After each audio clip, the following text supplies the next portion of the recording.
Welcome to the Northern Lights podcast, Samina Thank you. Vabo Ansari. Thank you so much. It's really wonderful to have you on this show, and in these very troublesome times, we need peaceful warriors like yourself on the show. That's for sure. We desperately need people like you who can speak from the heart. Thank you, Bente. I truly appreciate that.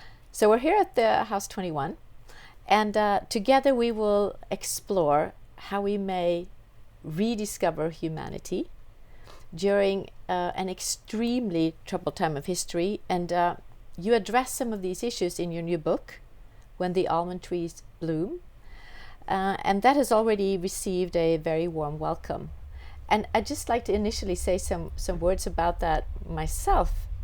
I believe one of the reasons why you are so welcome with this book is that you dare to use a poetic title and a language about war, chaos, and crisis that is different. It's very different. So you have a brave pen, but yet with a very soft voice, a soft pen, and it's inclusive. I find this very rare. So tell us, Samina, you've been around with this book now, both in Norway and in Europe, elsewhere. How is it received when you meet people directly? Thank you, Bente. I truly appreciate also being reflected back in terms of my readers reading the story and sharing with me what is it that they read. Because as you say, the language of the book is quite feminine. I have used a lot of knowledge and wisdom from our right brain when I have developed the language of the book. It's lyrical, and it's also in a way connected to Persian poetry, so connected to my roots and my heritage. And I launched the book on the shortest day of the year, 21st of December, because that's a time of transition. And this book is in many ways also about the transition we are in the world right now. But since its launch, it's been relaunched at the EU with the UN University in the Netherlands. So I've traveled with it already to Europe and also London. And many of my readers are really longing for a story that can give them meaning and that can give them purpose and that can guide them in this chaotic time, because we have multiple collapses and we have multi-layered crises around the globe. It's geopolitical and environmental and societal and also very, very human. So it's been overwhelming. And so why did you choose this writing style? I wanted to speak about complexity because right now we live in a very complex time, but without polarizing. Because often when we speak about geopolitical events or we speak about war, it has a tendency to become black and white, taking sides, having clear enemies. And I didn't want to do that. I wanted to move beyond that and also include the wholeness of all the complexity that we have around us. And so poetry really became a tool for that. So in some ways you kind of soften the hardness. Yes, and that's the hardest thing you can do, right? You can go through hardship and choosing to be soft through that. And for me, this story is also highly personal because I'm writing about my own war experiences from Afghanistan. And I'm writing about events that, were not so extraordinary for an Afghan, but is extraordinary in many, many ways. So it involved deep work to get on the other side and still see the world with compassion. But that I found to be really valuable to share. So I find it a very interesting and fascinating, this poetic language. And I've seen it also with even with warlords from Afghanistan and Persia, as you say, you were touching upon it. What is it? Why has this been such an important language for even these warriors?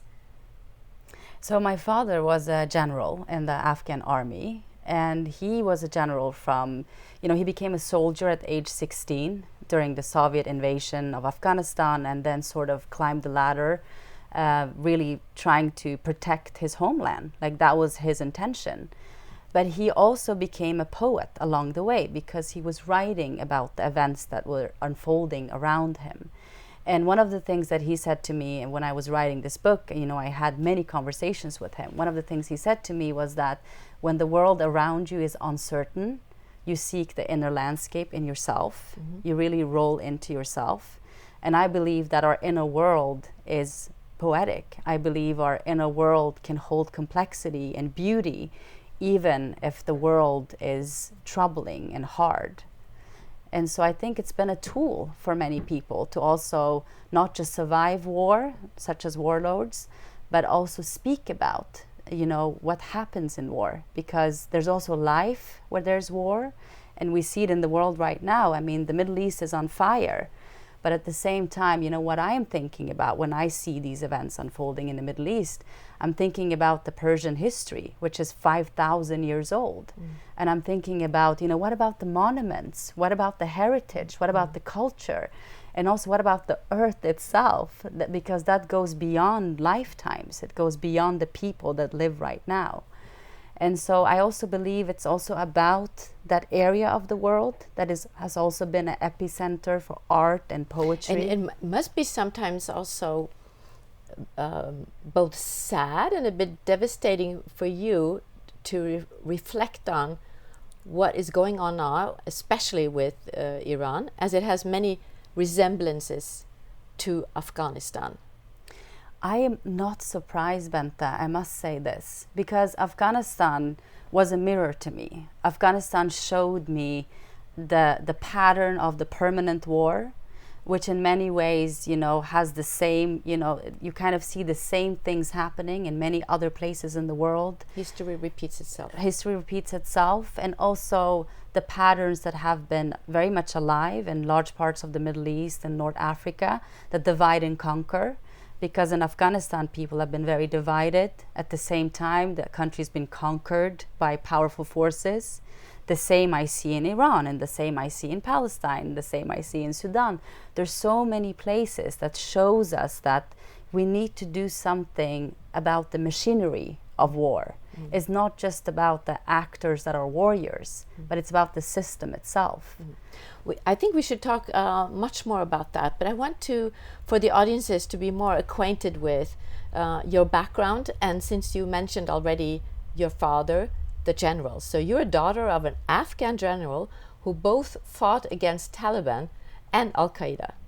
You grew up in this spirit and this inspiration, and he's an important character and person in your life in many ways. And your family also had to flee. Absolutely. So how has that shaped you? I mean, it's really hard to see how it has shaped me from the outside because, I grew up in this home. It was a very much, in Afghanistan, I grew up in a very military home because my father always had his men around. I was born in 91, and then the Taliban started to sort of, evolve as a group during my early years as a little girl. So I grew up knowing that war was life, that war was something that was a part of reality. And I felt, I knew that my father was doing something really important, but I didn't quite understand what it was till much, much later. And it was really in the process of writing this book that I got to know my father as the man, the general, the warrior, the poet. And he has a really incredible understanding of... And has he had any regrets? Have you had any regrets from your background? Regrets about what specifically? Like his engagement, he had to do what he had to do, and then his family had to flee. And you went with your mom. She had to take care of you. There was there must have been so many reflections, so many life and death reflections that you had to go through, all of you, both Absolutely. him, the mom, and others who were involved in that process of fleeing over the mountains. Yes. I mean, my mother is a really strong woman. Like most women, in situations of war, I believe that, being a mother gives you an extra layer of strength. You just realize that you have to really put yourself together because you have little children that you need to keep safe. So my mother, me, and my two siblings, we left Afghanistan over the mountains into Pakistan in 95. My father remained and battled mainly in the mountains of Afghanistan because the Afghan mountains were mainly for battles. And I remember that for me, that was really normal. It had to be this way. It had to be this way. And I felt very safe with my mother, and I really enjoyed spending time with my siblings.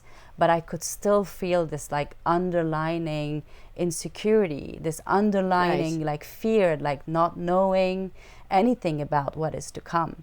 But then when we left initially, we left, Pakistan and came to Norway as political refugees, I know that my father was feeling that he let his country down. Exactly. I know that he was feeling like he left his men behind. And that's almost like the worst thing you can do as a general, so right? that's kind of what I'm also into when I ask about regrets, because it must be so difficult to be on the outside. And then you went back to Afghanistan. And then I returned. But I also must say that my father doesn't have regrets about this, because he knew he had to do this for his children. It's me, my sister, my two brothers. He knew that his daughters had no future in Afghanistan under the Taliban. Women and girls could not exist in the public space. Still difficult. Still very difficult. I mean, unfortunately, we've kind of reversed. We've kind of gone back to some of the same elements. But I returned to Afghanistan, as you say, first time in 2015, because I really wanted to learn more about the country myself, not just through my parents' stories. And I'm really glad I did that. And you're educated in law, and you are a peace worker, and you've been an activist for dialogue and anything that can bring resolutions throughout your professional life. If we go back to that time in Afghanistan before Kabul 2021, what is it that you could do on the ground, which is quite relevant now, because in so many places in the world, especially in the Middle East, it is hard work on the ground. What is it that you could do? So what is it that we can do right now? I mean, I think it's really important to also understand the complexities of these conflicts. To be very specific, like when it comes to Afghanistan, there is this general notion that the Taliban are the main problem, but I would like to invite people to also raise their awareness around who created the Taliban. And why is it that we replaced the Taliban with the Taliban after 20 years? Because everyone was present in Afghanistan those years. But what I mainly did in Afghanistan through, my engagement with trying to do anything that had to do with reconstruction or peace building was to support female entrepreneurs. So I was actually running a business hub, and I was training women to become entrepreneurs, because I realized the only way to peace is to have sovereignty, and especially for women to have agency. And some of that work, believe it or not, still lives today, even with everything that we're hearing about Afghanistan. Oh, that's wonderful to hear. Yeah. And do you believe that women would be the key to change in both the Middle East region and everywhere? I kind of feel that we come to a time where we see all this brutality. Most of the autocrats, dictators, billionaires, unfortunately, are men. Would it make any change if we had more female leaders in the world? I believe that we need both men and women to come to peace with each other, and also to lead the world forward. What I witnessed in Afghanistan, for example, was that even though the men were the visible predators, there were still some women operating in the shadows. And I think that element is also very, very important. Yes, there has been an oppressed and oppressor narrative, but it's really important to think about unity now, right? For me, especially in my writing and also in my work, I'm really inviting to, like, men and women will need to work together, because I also believe that men are suffering from these patriarchal regimes. Absolutely. But you do it with a female pen and a female voice. Yes. And so the story, I believed, was so masculine, because I'm writing about geopolitical events, I'm writing about the state of the world. To balance it, I really wanted the writing itself to sort of be the code that could balance the feminine and the masculine. And this is what I truly believe our world reads right now. We need the balance of both.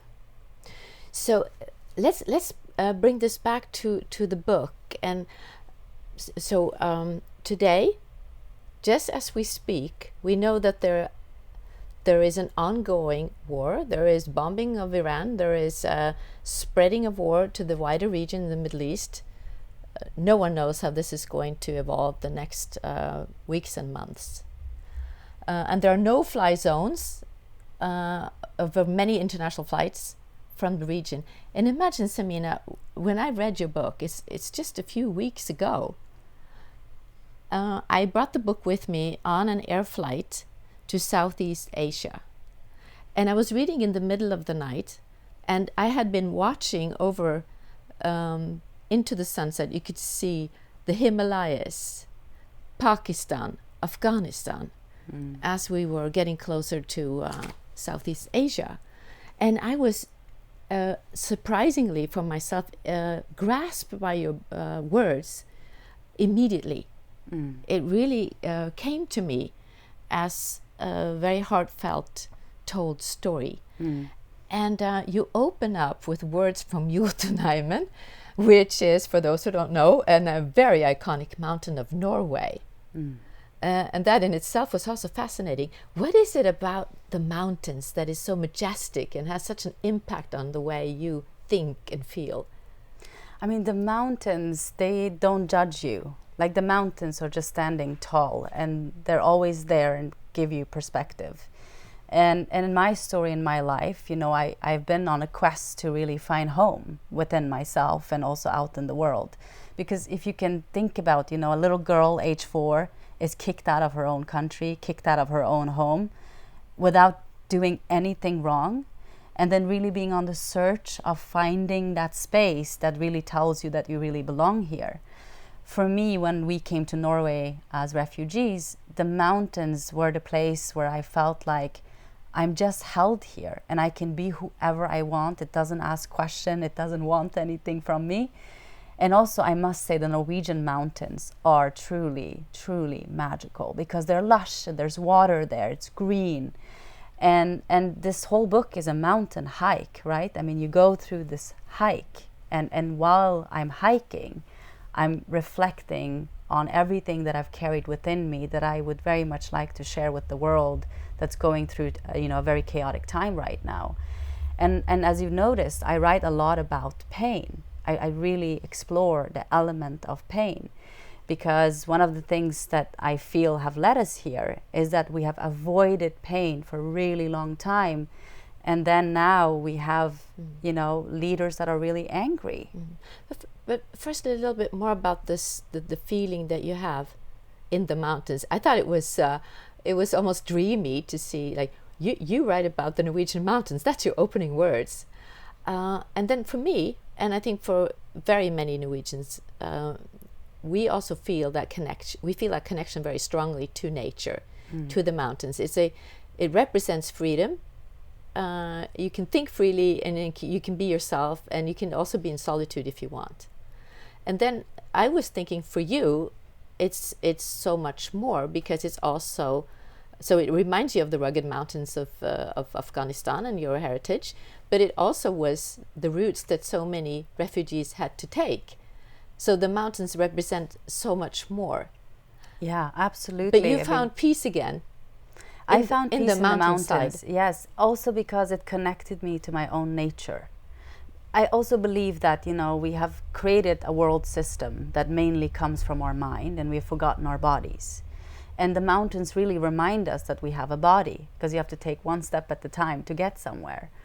And you learned to do that. And I learned to do that. And many of us already know how to do that. We just have to remember again. So you did it partly with your husband. Yes. But also with yourself, and you learned to love doing that. So you're trekking now. Yes, but I also believe there's like metaphors here, right? Yes. Because this book is just like filled with metaphors and symbols. Yes. And to some, you know, it can just be that they live in the desert, but it's really an invitation to go back to the earth, go back to the land, To be connected. to connect to with earth nature, again. with earth, Mother Nature. Yes. And with our bodies. Yes. And I think there's something in your book that is it's quite moving, and it's your own story about personal pain, and you say the body remembers, and part of your book is also processing your own pain and the son of sun. Tell us about what happened to you with your baby that was to come alive. So I believe that, you know, when there's chaos in the world, it's asking for transformation in the collective.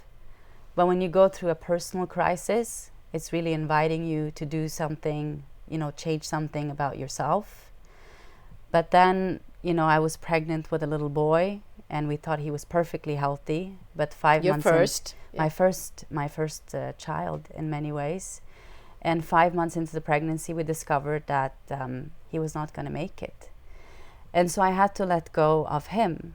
And that was the hardest thing I ever had to do, because how do you let go of something that is so dear to you in that way?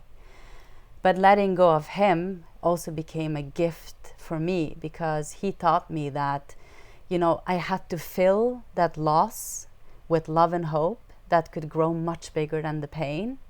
And that was the only way through. And I really did that. And from that beauty. But it was a deep process. It was a deep, deep process, yes. And he lives with you. He's everywhere. He's always with me. Can you explain that? This is so for any mother or anyone who wants to be a mother, or any father or any child. How is it that you can feel that he is so much with you? I mean, I think that just from a biological perspective, or like our scientific perspective, mothers' brains change through every pregnancy. So from that perspective, we know that scientifically this life is always going to be with you. But with Shams, it was also a very strong spiritual connection, because, you know, his name means sun, but it's also the name of a very famous Persian poet. His name was also Shams. And the way that I feel he's with me is that every time I see something beautiful, every time I see flowers or beautiful art or listen to beautiful music, that's when he arrives. And so in a way, I feel like he's constantly connecting me to the beauty of life. And that is what I believe he wanted to teach me. He wanted to teach me that we're here for a certain amount of time. And even if it's so much happening around us, don't forget to be human. Not so religious, it's more spiritual, biological. It's you as a woman. It has nothing to do with religion. Exactly. No, it's more connected to your own spirit. It's more connected to the best version of yourself. Which has meant so much to you. And so I find it very interesting how you have evolved through the grief. And let me put it into the context of a more typical life in Scandinavia, where we're very afraid of grief. So especially, I would say, young people, but also elderly people, are avoiding grief as much as they can. We don't want it. So what it implies for many people is that they don't want to connect with other people either, because you can risk. I mean, it's very risky. If you fall in love, you can be heartbroken, or if you get connected with people in a certain environment, you can receive grief. How can we work on that? What is it, with your experience? What is it that we are missing? I mean, you're really onto something here, Bente, because the way that I see it is that the old system is collapsing. Like, the way that I'm seeing it is that the old ways of doing things is collapsing. So in a way, it's dying, but we're not letting it die. We're not letting it go. We're holding on to it. We're clinging on to it. What do you mean with old systems in this regard? So there, you know, after World War II, there was a certain understanding of a specific global order. And this order was rule-based. And it was based on alliances. It was based on certain agreements, you know, like how do we go to war, and how do we build peace, and how do we negotiate, how do we do trade. And this system was benefiting some governments, but not all governments. And now, the way that I see it, this system is actually collapsing, because our time is asking for something else from us. So this is also penetrated in the way we connect, yes, or don't connect. Yes, also in a way that, because we haven't learned to meet pain, we haven't learned that grief can be a gift, we haven't learned that it can connect us to our humanity, our body, and each other and nature, we are still holding on to something that is already dead. And you know, my invitation is really, it's superficial. Are we living superficially? I mean, I think we've lived in an illusion for a really long time. I really believe so.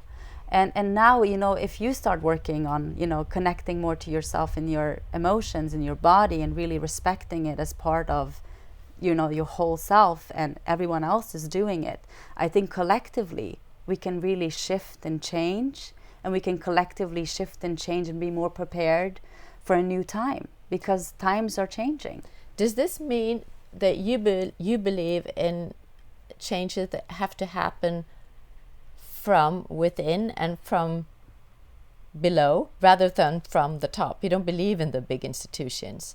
But I could both. Because you could say they have to reinvent, so we can reform them, we can change them, we can have other institutions.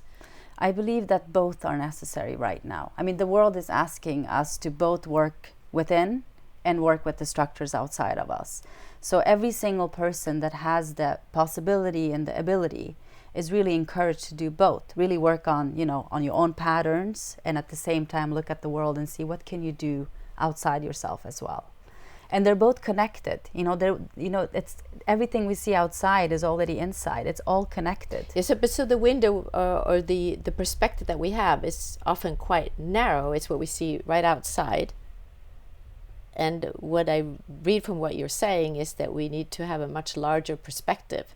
Yeah, because the world is big. What our world is. Yeah, the world is big. I mean, just think about, you know, the population of China, or think about the population of India, or think about the population of Korea and Russia combined. And we in the Western world, we don't know enough about the consciousness of these countries. Because even though we live in free societies, we have also been indoctrinated and trained to think specific things about these nations and people in these nations. But there's so many people, and so we have a worldview that is not inclusive. So this needs to change. Is it your belief that if we're able to handle our own grief, our own pains, and understand our inner feelings, or we're more connected to our body, that we will be better at acting in the society and contributing? Is that what you're saying? Yes, I believe that if we can be courageous to meet ourselves and all of our emotions, also love and compassion, because people are not so afraid. Yes, because people are not just afraid of pain. People are also afraid of love, and people are also afraid of compassion, because, you know, there's this idea about that if I'm compassionate, I'm weak, I'm soft. So if we're, you know, courageous and meet ourselves as a human being, and a human being is a mind and a body full of emotions, this will connect us to everything that's life. Not just people, but trees, plants, flowers, all thing that is alive. We will be connected to all of it. But then I talked about the bullies of the world, if I can call them that, the dictators. The people that are not being the best version of themselves right now. Yes. How will it be possible to mitigate the gap between those extreme powers and powerful people with the dialogue and the conversation that you want to unleash? Because I really want to encourage that people are more powerful, whereas some of these leaders, they're not powerful, they just have more force. And force is not the same as power. Force is military and surveillance and punishment and torture and narratives. Power is something that I have inside of me and you have inside of you. And I really believe, you know, it's very cliche, but I really believe in the power of the people. And in the individual. Yes. Yes, I really believe in the power of the individual, but also the individual that's connected to other living beings. But with all of your also sometimes extreme experiences, for example, when Kabul was left, the Western world left, people behind, don't you sometimes feel that it's like a mission impossible? It just what's happening in the Middle East now is just everything repeats itself, and it even gets worse. Do you have enough tools to meet up to stand up against this? Let me put it another way. What would really make a difference? What would really matter? I believe that, when Afghanistan fell to the Taliban again in 2021, Afghanistan showed me something. It showed me you're looking at it at the wrong place. You're looking at just this geography, that's Afghanistan and people at war. Look wider. And then I realized that, the Taliban were the weapon, but there was a machine behind the Taliban. Look at the machine. So as long as this machine is still there, the pattern is going to repeat itself. And I believe the only way we can change, that from being a machine that's controlling all of us and all of us being limited by it, is by ensuring that we're not machines, by ensuring that we remain connected to our own humanity. And the more people that do that, the more this machine will realize that the forces of it will not work anymore, because it cannot meet the power of the people. So that's maybe why we need many more of the peaceful warriors like yourself.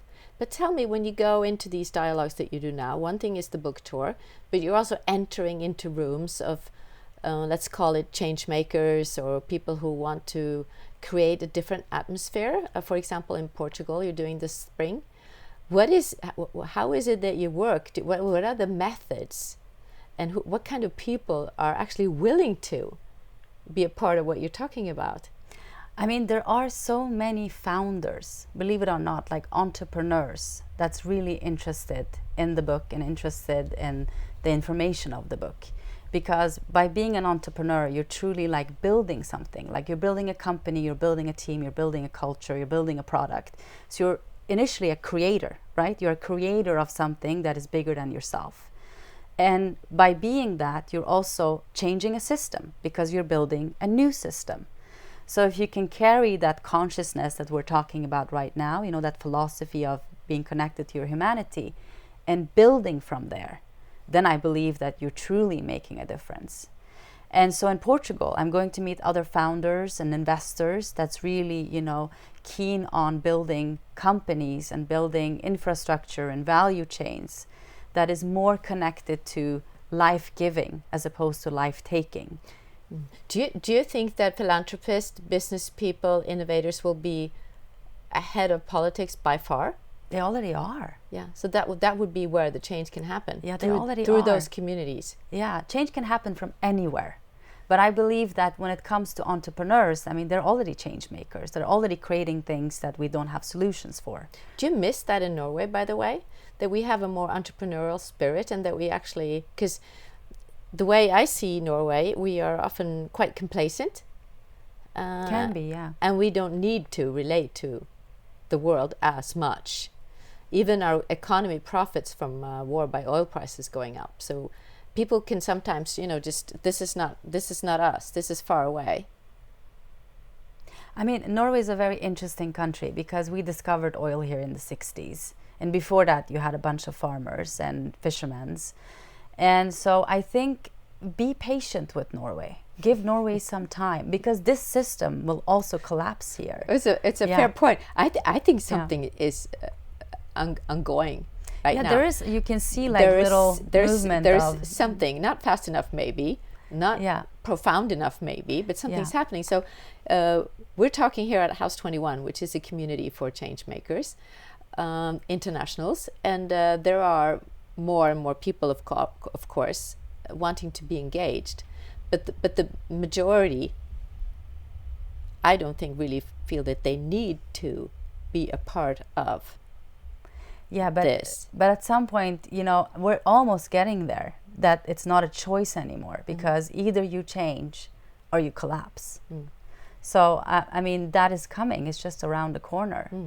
But I see a movement of people, Bente, that's very global. I see a movement of people that are basically saying, like, don't mess with this generation. This generation is very different. Maybe especially the new generation. Yes, don't mess with this generation, because this generation is more connected to the world, has more access to information, has different kind of tools. And don't accept it. And also they have more self-love.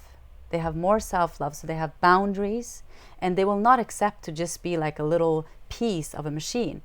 you know, many of them want to create something of their own, where they matter, where they have agency. I agree with you. I've been working a lot with younger people during the past few years in a philanthropic democracy and debate program, and many of the business leaders I met, they say, "Oh, they're, you know, that generation. They don't really have ambitions, or they don't." There are even business leaders who say they're not capable of, you know, doing hard work. I find the total opposite. It's the total opposite, and they have a great passion, Yeah. high education, and great expectations. But I also see there's a lot of vulnerability and low expectations to what authorities and leaders can give back to society. How do we combat that? I mean, I think authenticity is really important. I mean, I write quite a bit about that in my book as well, because there are many that are wearing masks, you know, in the long labor to belong in a world that was initially not even meant for them.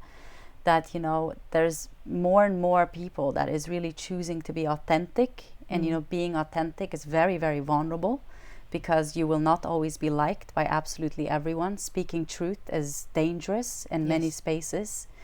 But it's encouraged, because our time really needs it. Yeah, and you've chose to be honest. You choose to be brave. Let's take it to the level of maybe having an appeal to some of the leaders of the Nordics, not necessarily only Norway. It can be Scandinavia. What is it that you would put up for them as a challenge, to a vision for how the Nordic countries, with our perspectives, can make the world a better place? Well, I think I can read something about this, actually. Oh, that would be lovely. Yeah, Can you read from the book? Yes, I can read something about that's this. lovely. So let's see. I mean, can this be an invitation to just leaders in general? Yes. Yes. Okay. We stand at the threshold of a new era. The old power structures endure, not as visible buildings, but as unseen web of norms, alliances, and fear. In this landscape, a new narrative about humanity is not a luxury. It's a necessity. Stories that have long been silenced must be brought into the light. They can inspire hope and guide us towards a future shaped by empathy and understanding. I carry some of these stories with me, yet I know there are millions more. Lives and experiences still wait to be heard. Stories that have the power to unravel the harmful narratives that divide us. Wow. It's been so great talking to you, Samina. I also believe in, like, the moments that you create together with people can unleash so many more initiatives. I know we will speak again. Thank you.